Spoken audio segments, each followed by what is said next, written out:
هي المنطقة المحصورة من سدة الصدور إلى شمال المغدادية والمعروفة بشمال المغدادية، حيث بدأنا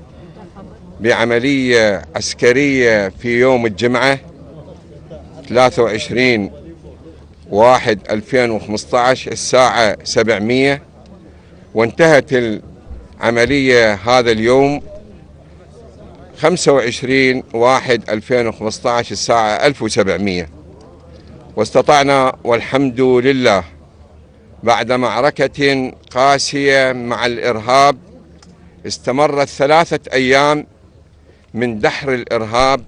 رغم التضحيات الكبيرة التي قدمناها في هذه المعركة، حيث قدمنا أكثر من 58 شهيد، واحتمال بعض الجرحى هم شهداء يستشهدون، وإذا إضافة طبعا 58 شهيد من أبناء الحشد الشعبي والأخوة في الجيش والشرطة والقوات الخاصة من مكافحة الإرهاب،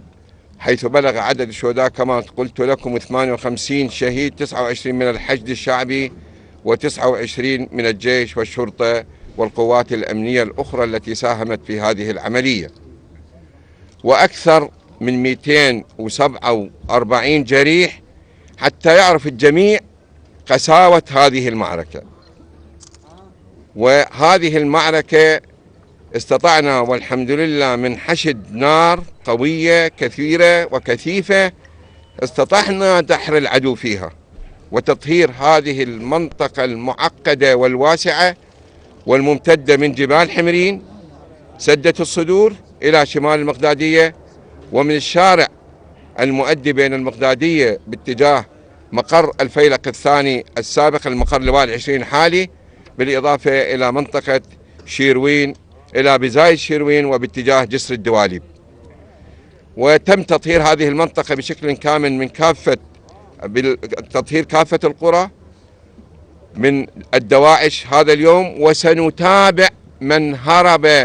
إلى البساتين وإلى المغارات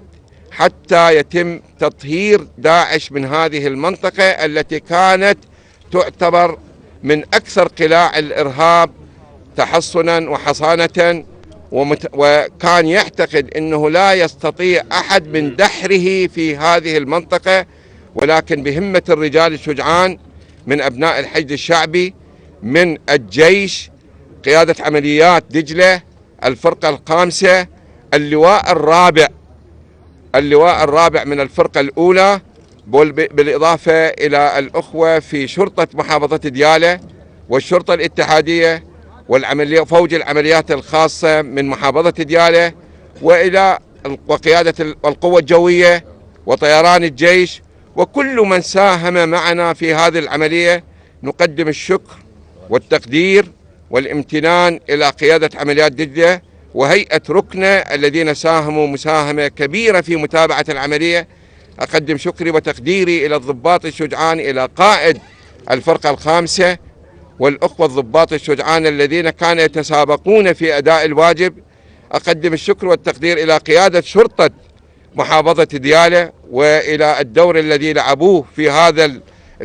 هذه العملية. أقدم الشكر والتقدير إلى أبناء الحشد الشعبي خصوصا من الأخوان في العصائب وأبناء بدر الذين ساهموا مساهمة كبيرة في تحقيق هذا النصر. الشكر والتقدير إلى كل من ساهم، وكذلك إلى الأخ رئيس مجلس محافظة ديالى وإلى الأخوة أعضاء مجلس محافظة الذين ساهموا وشاركوا في هذه العملية. بالمناسبة نحن نهدي هذا النصر إلى السيد الإمام السيستاني الذي كان النصر ثمرة من ثمار الفتوى المباركة للإمام السيستاني، وإلى الشهيد وإلى شهداء ديالى الذين سقطوا، وخصوصا الشهيد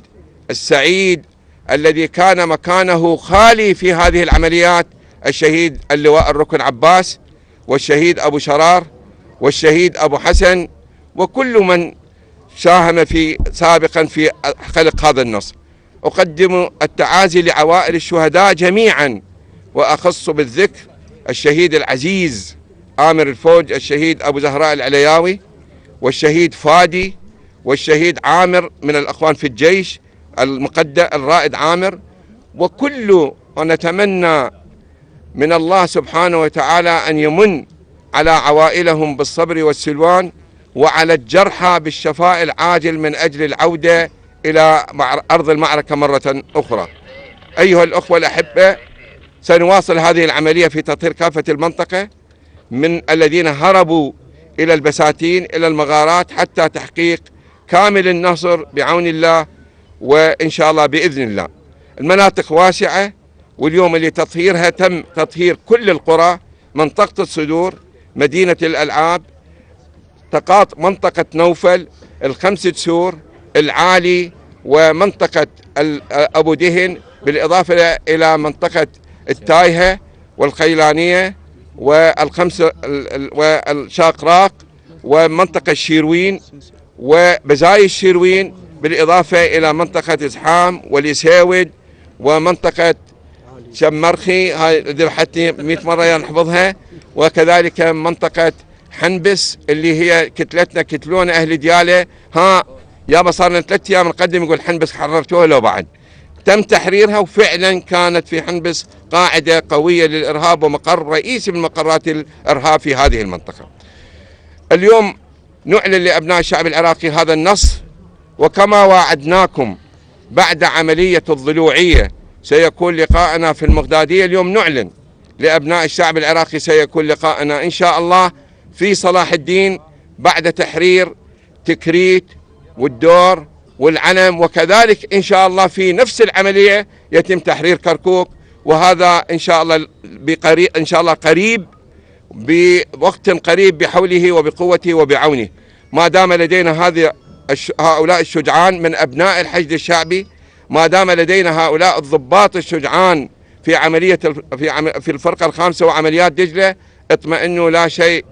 إنه يقف أمام